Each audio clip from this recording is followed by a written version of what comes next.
second part.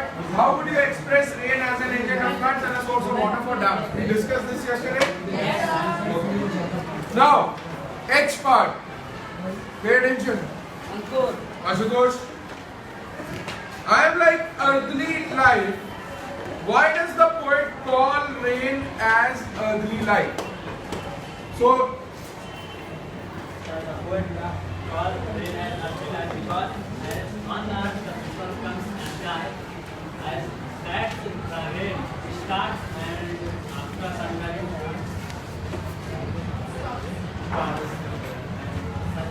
that poet wants to say that on earth anyone who comes he will go one day. 5 children. the same way with the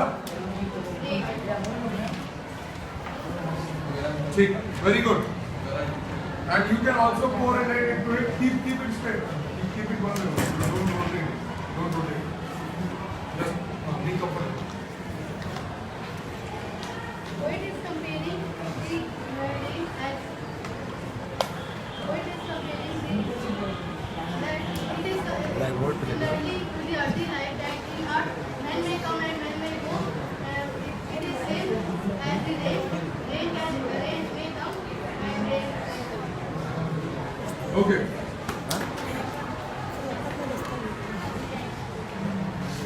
I believe he also said the same thing. So the poet calls the rain as an earthly life because पहले तो we should explain what is an earthly life, right? Because an earthly life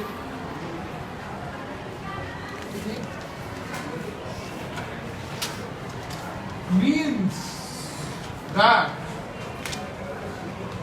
now you explain, an earthly life means this, that whatever has a beginning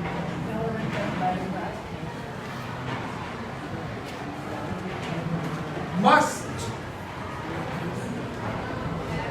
have an end.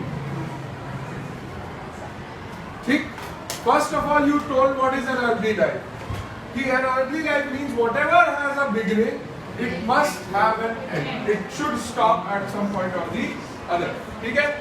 उसके बाद, after that you mention, the poet mentions the rain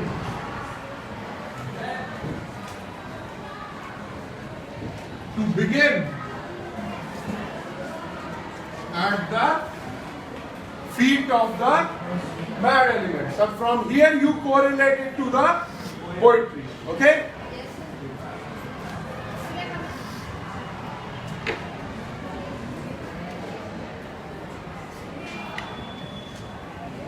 Okay? Whatever has a beginning must have an end.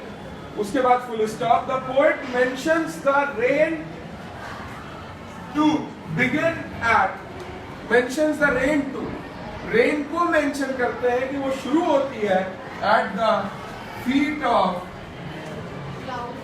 mad elements or clouds, you can say, the mad clouds.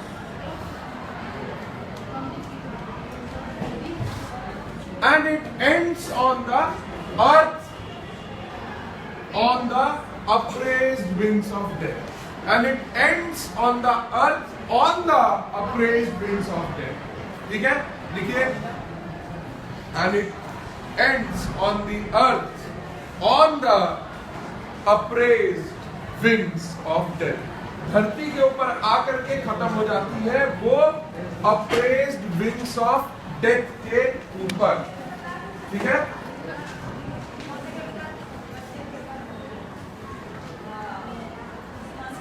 This has been given to her? Give it. Okay? Clear now? ठीक? Now explain the ending of the song. Ode to Autumn is a beautiful poem written by famous poet John Keats. Listen to an excerpt from the poem and pick phrases which personify autumn. Again, CBSC got something from the University of Trinity, दिखाने के लिए as if our English is very high. We are not yet familiar with the poet known as John Keats. One of the favorite poets of your English teachers of our school, Numa Mukherjee ma'am, after that Swati ma'am, after that who else teaches English? Chatterjee sir likes Milton more. Poonam ma'am and Babita ma'am. So all of these teachers, all English teachers, they like John Keats very much. 5A, Right? class 5A and class 4E. So we don't have the poem and it is of a very high level. 5A. And I believe it is, at this point of time, it is a little higher from us. So there is no need to waste time. We are moving ahead. Rain in the hills and rain in the desert present entirely different scenario. In the hills, and the revitalizes the greenery and freshness, the vegetation. It waters the parched land and relieves the thirsty and cleansing souls in the desert. This has been a year of scanty rain. Imagine how the rain would be welcomed when it pours in the hills and deserts and after a long time dry spell. Choose one of the places and describe. What are you likely to see? They are just giving you a condition. The rain, when it happens on the mountains, it has got a different criteria. It provides water to the plants. It provides beautification to the natural organisms. It provides life to the living organisms. And when it falls in the desert, then it fulfills the temperature. It fulfills the daily requirements of people, of water. The deserted area of India are very dry, which require a lot of rain. So it is kept over there. Okay? So if it is asked, will you be able to write it? Then write an essay on the rain when it happens on the hills and compare it with the rain from the desert. Will you be able to write? Yes, sir. Sure? Yes, sir. Okay, you can write it at home, and if there is any problem, you can ask. Okay?